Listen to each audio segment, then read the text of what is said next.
I think the key battleground issue that Christians across the nation really need to get behind is restoring the biological definition of male and female in the Sex Discrimination Act. When you look back to how everything started to become undone, even in regard to religious freedom, it really started back in 2013 when the biological definition of male and female was actually removed from the Sex Discrimination Act. And from there, where we've got no upholding in law of what male is and what female is, it really undermines the value and why male and female is important for society. Years later, we then had gay marriage, and now we have these continuing threats on religious freedom, and it's mainly because good Christian people are resisting this ideology being pushed upon them in the workplace and just being able to run their churches in holding to this biblical foundation, this belief that we have in male and female, which isn't only just a Christian belief, it's fundamental for all of society. We need to see male and female restored in the Sex Discrimination Act, and we need to see the influence of the lobby groups that push this agenda are really removed from the all of the institutions within our society. But there's a direct connection, isn't there, Michelle? And I'll get your thoughts here. Direct connection to your own religious freedom. In fact, a whole nation's freedom of speech around this very central issue. How important do you think this ought to be for every Christian listener to a conversation like this today? Yeah, the reason why our religious freedom has been undermined is because of this issue of the redefinition of gender. And they've pigeonholed Christians to be the bigots who resist this belief.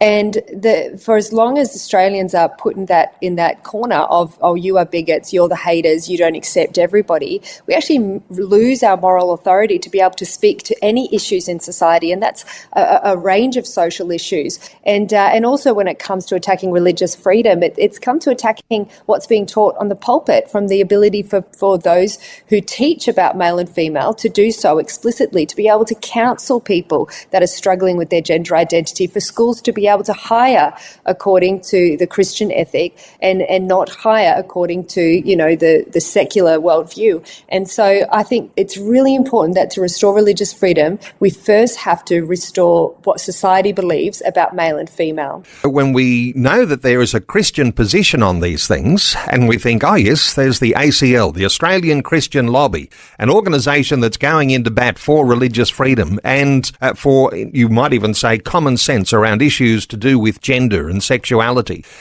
But some people will say, well, I mean, who's the opposition here? Who's arguing this other case that seems to be so successful in capturing the ear of government and of industry? And so who is it that is on the other side, you might say, to where ACL stands on these things? Yeah, and that's a great question, because when you expose who it is, it makes it a little easier to then, stand for what's right and then resist where this is coming from. The AIDS Council of New South Wales, which is otherwise known as ACON, and they were originally, established to really campaign for more awareness and protections for those suffering with AIDS. And in the 1980s, AIDS was a huge issue, mostly amongst homosexual men, as we know. But with new medication, it's actually much less of an issue. So they found a new cause, which is focusing on gender ideology, and they've pushed their influence through every sector of society. And this article on the weekend really goes to show the extent of that, from the workplace to health to sport to education and even to the law. We've seen this influence, and it actually just comes after an event that was held, which is called the LGBTQ Plus Inclusion Awards, and that showed the amount of influence that ACON has, because at this event was representatives from almost every bank, law firm, university, government departments, including the Prime Minister and Cabinet.